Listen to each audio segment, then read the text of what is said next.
Welcome to the Positively You podcast. I'm your host, Jessie Larson, and I'm passionate about helping you shift the way you think so you can create a life you're absolutely obsessed with. Each week, I'll be bringing you a guest or a thought that's going to help you feel more optimistic and equipped to take real action. Get ready to push past limiting beliefs, ditch that negativity, and start showing up as the best and most positive version of you. Girl, let's do this. Hey, everybody. Welcome to the Positively You podcast. We are officially in 2022. Wow. What? We're there. We're in 2022. It's a brand new year, and I, for one, am so dang excited. I absolutely love a new year. It is one of my favorite times of the year. I don't know. I just love the fresh start. I love the setting of the goals. I love looking forward and just the new beginnings. It's been something I've always loved. So I hope you love it too. We've got so many awesome, good, amazing things coming to the podcast this year. And just so many good things. The podcast is just the tip of the iceberg of the things I'm working on this year. But all of you listening, you will be in the first to know about anything new that pops up and all of the happenings and offerings that we've got going on this year. So buckle up, because 2022 is going to be an awesome, awesome year. And we are going to kick it off with a bang. Today's interview is so good. You guys, I recorded this back in December, the week before Christmas, and I really had to restrain myself and not just release it to you on a random Monday or Thursday or something. I loved this interview. I love this, I say interview like it was all professional and structured. They're conversations with people that I just admire, and I love the work that they're doing in the world and the goodness and the positivity and all of the just awesome vibes that these amazing people put out into the world. That's who I love interviewing, and that's who I love sharing with you. People that can help you, whatever you can take from their conversation or from their gifts or from their talents or the things that they're sharing, and implement all or just little bits and pieces into your life to help you as you're creating a life that you love, a life that, as we say here, that you are completely obsessed with. And that is what today's episode can help you do. It is with my new friend, because everyone who comes on here is now officially my friend. Her name is Andrea Scher. I found her via another podcast that I was listening to back in December, but she wrote a book that came out in November, so it's just pretty fresh still, called Wonder Seeker: 52 Ways to Wake Up Your Creativity and Find Your Joy. And let me tell you, I devoured the book in less than 2 days. Absolutely loved it. I think that this is the perfect way to start out your year. Like the title mentions, it's 52 ways. The year has 52 weeks. So perfect way to start out your new 2022. I am going to stop rambling and telling you all about it and just push play, get you right in. You can listen to it. I hope you love it. I don't even have to hope. I know you will. Here we go. Okay, I am so excited today for my guest. I have Andrea Scher on. Andrea, I have to tell you, I had a project that I had to do last weekend, which was decluttering and completely reorganizing my kids' bedrooms. So as I was getting started, I said, we're popping in the headphones. We're going to listen to a podcast. And I just kind of scrolled and I saw one pop up. It was not your podcast, but it was one that you were a guest on. I clicked play and I was completely immersed in it. And then immediately downloaded your book. I think I got through your book in 2 or 3 days. And I was like, I absolutely have to talk to Andrea. So thank you so much for making time for me today. I cannot wait to chat with you. Oh, thank you, Jessie. That is just, all of that is just music to my ears. I'm so glad you found me. I'm so glad that it resonates for you, this topic of wonder and the book and all of it. And I'm thrilled we made it happen so quickly.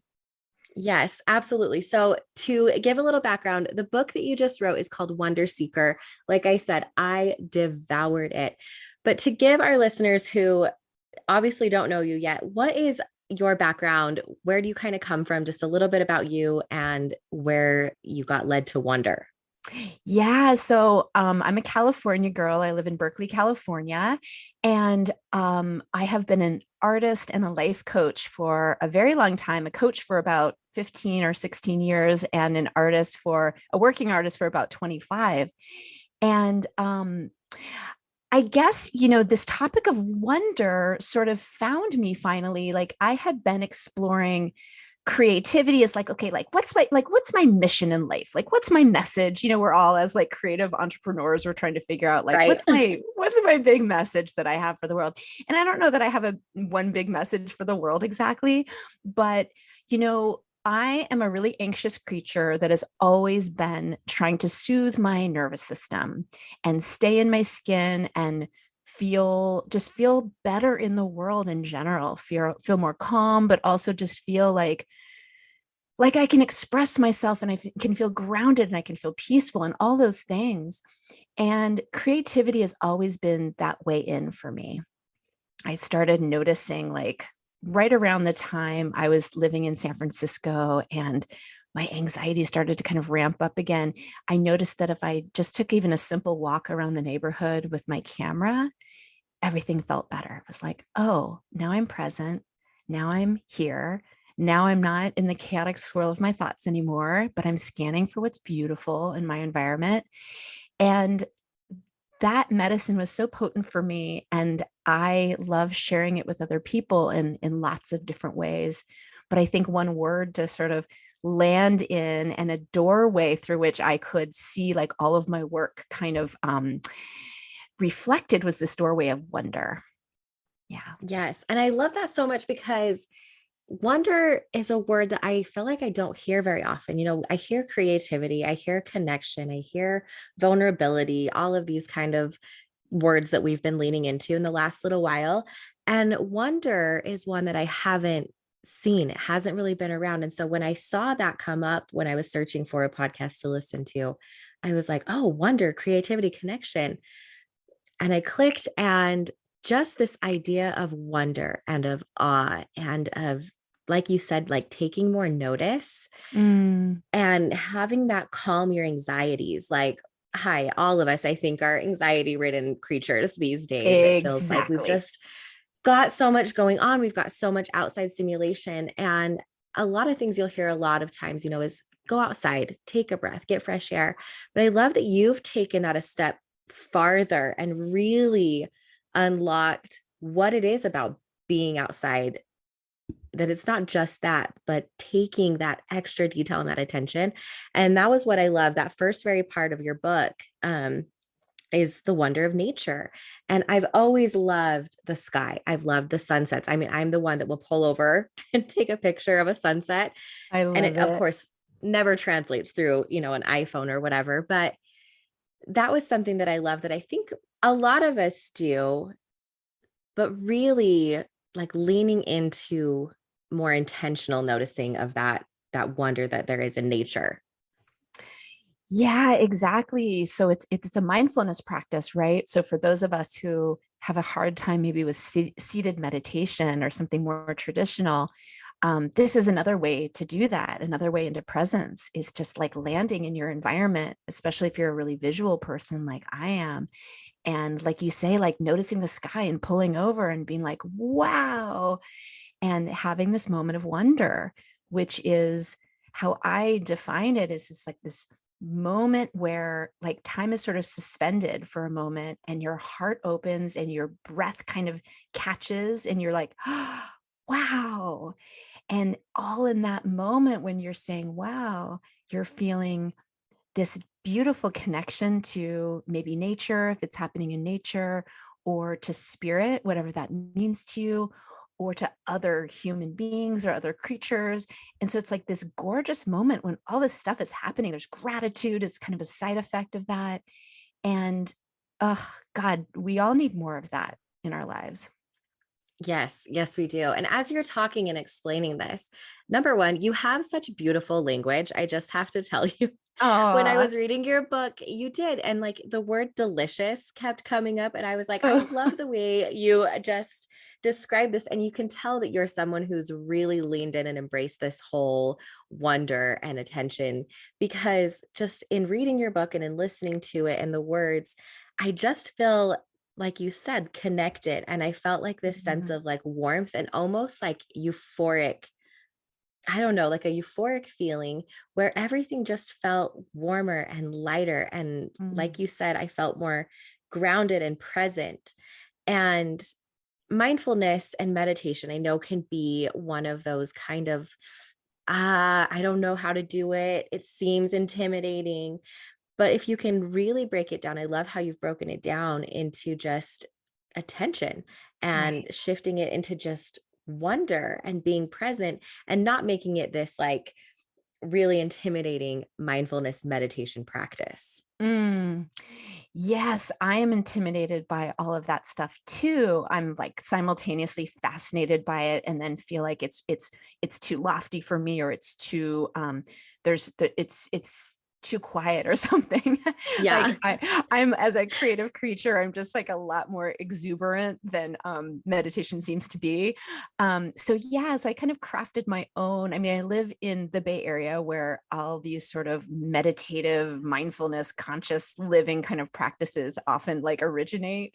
And so I've been steeped in that world for a long time. And I think the thing that resonated the most with me was a teacher who's here in Berkeley who he's not a meditation teacher, but he's a neuroscience scientist, and he's written books, one called Buddha's Brain and another Hardwiring Happiness. So he's sort of blending mindfulness and sort of happiness research together.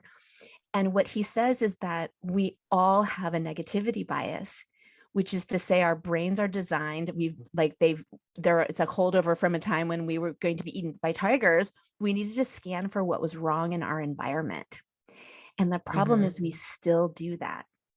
So what gets our attention is always what's wrong. And we're always scanning for like, okay, well, what haven't I done? And what isn't right? And there's not enough of this, and I'm not enough, and I should be doing more. It's like all of that, which I'm sure you can relate to. I think we all Oh, can, absolutely. right? And so what he says is like, we need to tip the scales neurologically and train our brains to also scan for what's right and for what's good and for what's working. And I realized that my little walks around the block with my camera were me practicing that every single day. I would take my camera out, like, okay, what's beautiful? What's interesting? What have I never noticed before? It's like super simple. Didn't have to be the best photograph or anything. And it was just a place to put my attention. You just said that word attention, which is Yeah. everything. And then the experiment became, okay, what if I consciously train my brain and put my attention on wonder as much as possible? Who am I on the other side of that experiment? What does my life look like then? Exactly. Well, and is that what you're kind of talking about in the book? You mentioned wonder spotting. And Yes. is that kind of that idea of being on the lookout more often for wonder in your life? Yes. Yes, exactly. So there's wonder spotting in the book. There's also cloud spotting, which is a similar practice of notice if Yes. you're inclined toward the sky like you are. Yes, exactly. That's like my version of a noticing practice is Yeah. the wonder spotting. Well, and as I was reading about wonder spotting, and you break it down into different things that you can do, I automatically thought of my kids when I take them on walks. I've got a 10-year-old, an 8-year-old, and a 5-year-old. And by the end of a walk with my 5-year-old, I have 15,000 rocks I'm carrying for him. Uh-huh. But for him, I mean, he'll run up to me and it looks like the same old rock that I've seen 1,500 times. But for him, it's the coolest rock, and he's got a scratch Mm, in it and can tell me exactly why this one is more amazing than this one. mm. And it's almost like that childlike wonder that we can tap into a little bit, where it's like these mundane things that we see all the time. I mean, the path we're on is just littered with rocks, but he Mm. finds the ones that are magical and needs to bring them home, and they need a spot in our house on the shelf. And I think if we Aw. can, I get annoyed sometimes by it, where I'm like, I don't want to carry 10 pounds of rocks on our walk. But like, how much more magical was his walk than mine? Oh God, I love this story. Thank you for sharing that. And it's so true. Like, I've been thinking about this. Like, why is it easier for kids to experience wonder than adults? And why do we lose that sense of wonder? Why do we have to practice it now? Whereas kids, we didn't have to practice. We just had to be. Yeah. And yeah, and I think we do have to practice it because we think that we've seen it all. We think we know everything. Things don't surprise us. And a part of wonder is surprise. And so we have to, I think I just aspire to be like one of those old women that's just delighted by life, just so delighted by everything. Like, can you imagine? We're talking, you're in Utah, I'm in Berkeley, and we're talking and we get to be on this podcast. Isn't that amazing? Like, like that, Yes. that is how I want to see the world, is like, isn't it amazing?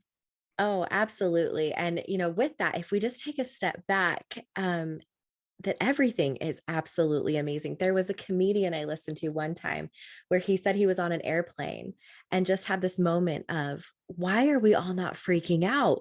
Like, we're Uh-huh. flying in the air right now. And it was, Exactly. a real funny comedy sketch, but I was like, but no, really, like, and even widening that lens farther, we're on a rock in space that we're all living on.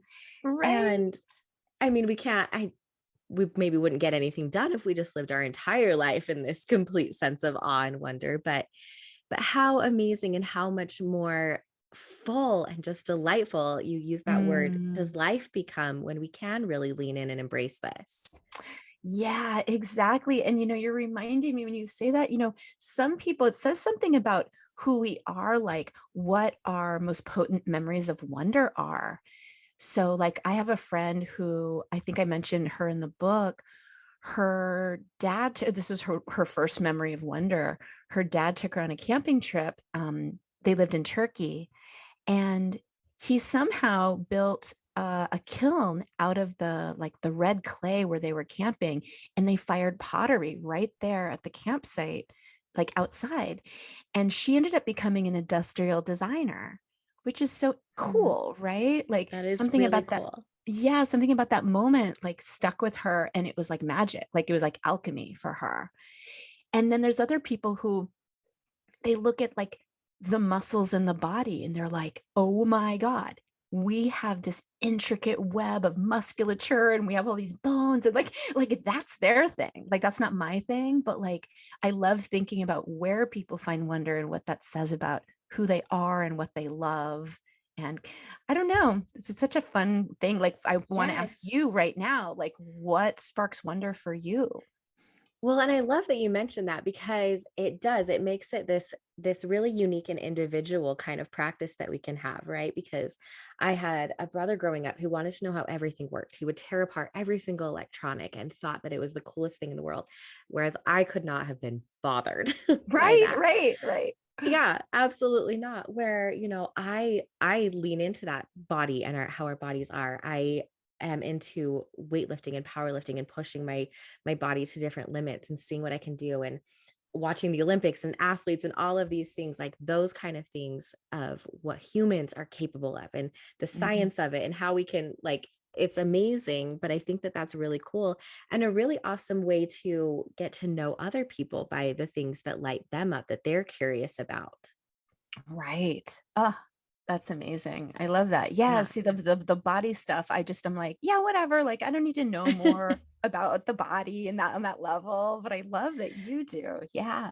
So what is it that lights you up then? What's something that is just your wonder thing? Yeah. Well, I mean, one thing that you can probably tell from the book is color. I am a Yes. color nerd. Like I could just stand in front of the paint chip aisle at Home Depot all day long and just be in a kind of wonder.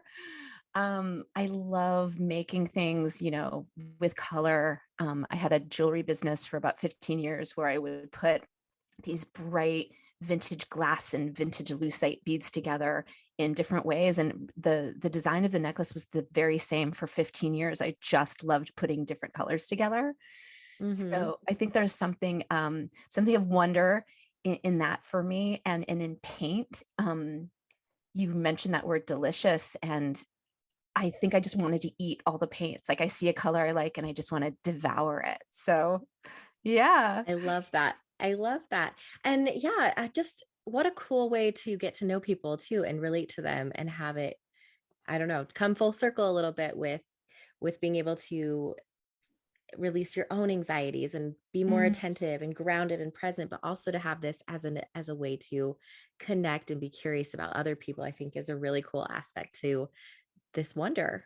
it's so true. It also really, I was going to say it really contributes to our well-being, our resilience.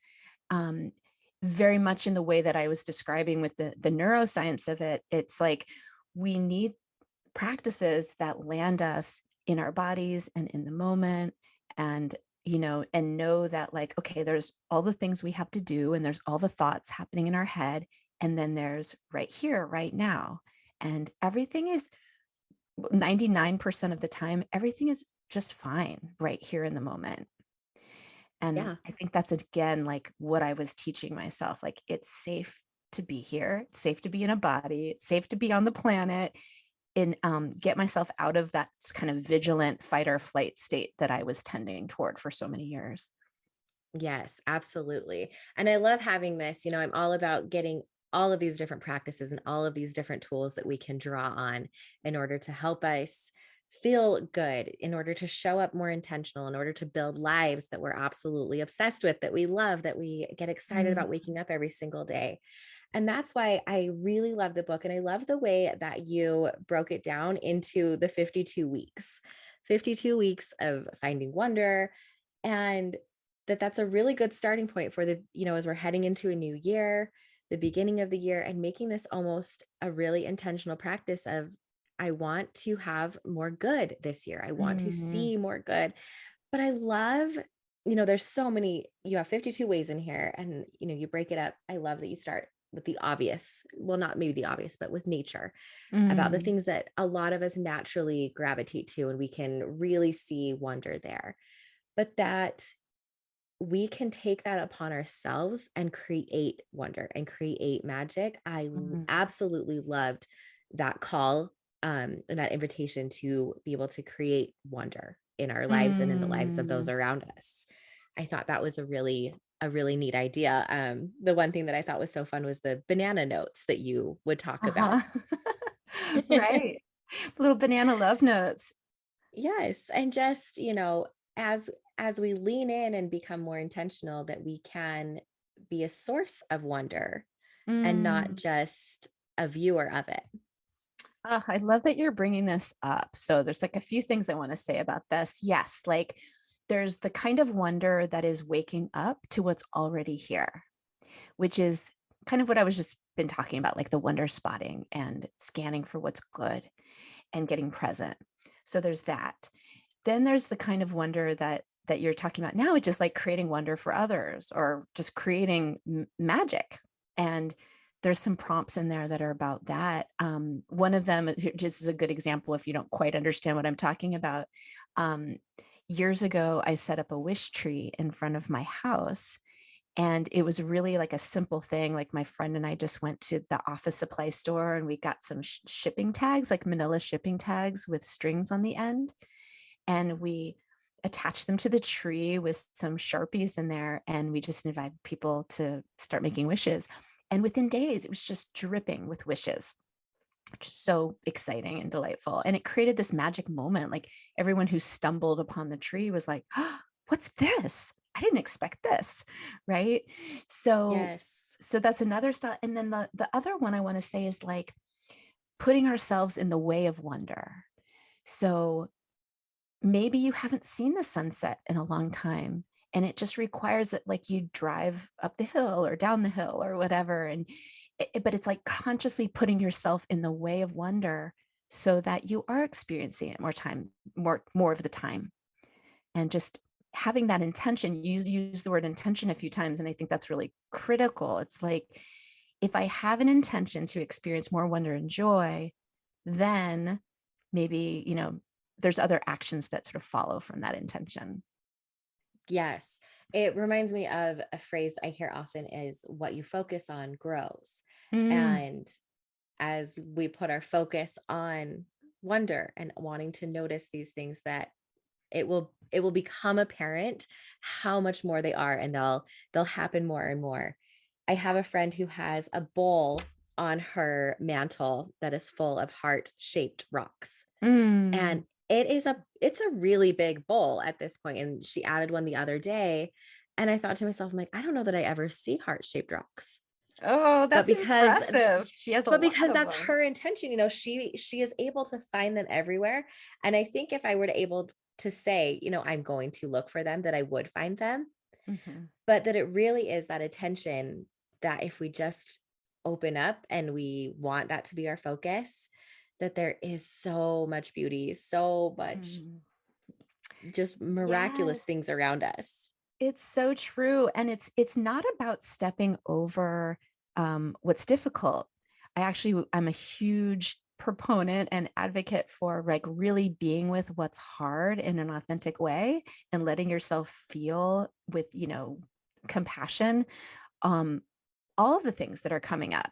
So it's about like broadening our scope of what we're willing to feel and not like numbing what's hard, which in turn means we're numbing what feels joyful. Also, we're just narrowing what we're willing to feel. And so part of this process is also making room for what's authentically showing up. If it's anger, if it's hurt, if it's loneliness, whatever it is, it's like learning how to be with that so that we're expanding ourselves. Does that make sense? Yes. Yeah. Yes, absolutely. And I love that because it's able to put you in the present moment, right? So that Yeah. when you're in any present moment, you're able to go through those feelings and those emotions. It just helps make you a more resilient person, is what I think you're getting Exactly. at. Exactly. And when I think of your son again, I think like, oh yeah, he's seeing all the wonder that we're missing.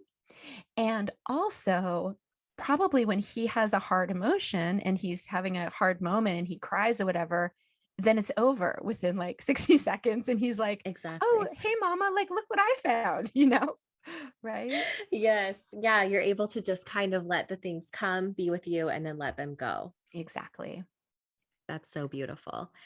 Well, I, like I said, I devoured the book. I have like dove into all things Andrea. Aw, thank Been you. all of the things, and just the beauty and the magic that you're putting out into the world. I'm just so grateful for people like you, and for Mm, leaning into the gifts that you have, and not keeping them to yourself and putting them out there. So I will be linking to your book where people can find that. And I love that in the book there is a PDF download that helps you to be able to put all of these things into practice. I think so many times we listen to, self-help books or personal development things, and they get done and we're like, great, perfect, back to regular life. And so the fact that you have paired that with something that we're actually able to take action on, I absolutely love. So I will be sharing all of that with my audience, with everyone listening today. And where else are you? Where do you hang out? What do you offer? If they're just obsessed with this wonder business, where can they find Oh, you? thank you for all of that gushiness. It made me really happy. So thank you. My website is my name. So AndreaScher.com. SCHER is my last name. And if you go to AndreaScher.com/book, you can find places to buy the book, which is really everywhere. But you can sign up for my read along, which has been really fun. So we're doing some of these prompts in community, and I'm reading some of the parts of the book, and it's a really fun space. So I invite people into that as well. Oh, And so fun. I absolutely love it.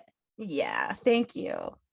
You are so welcome. Everything is linked. Thank you again, Andrea, for making time for me today. I've loved this conversation. I'm so glad I got connected to you.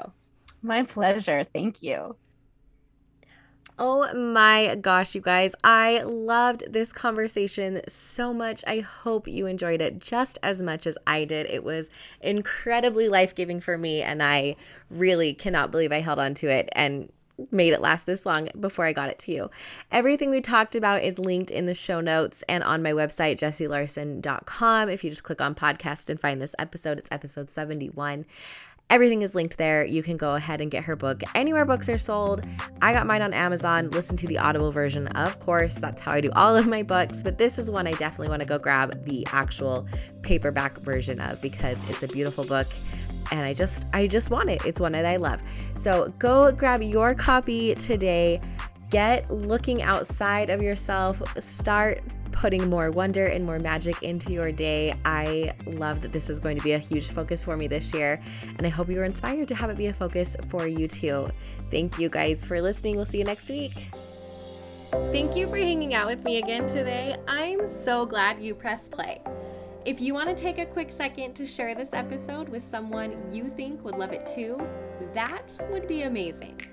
If you're loving the show, make sure you go and leave a review on iTunes. Reviews are like magic for podcasts, and your review will help get this show into the ears of more amazing women just like you. And come find me over on Instagram. I'm there at positively.jessie, and I cannot wait to hang out with you some more. So until next time, have an amazing week.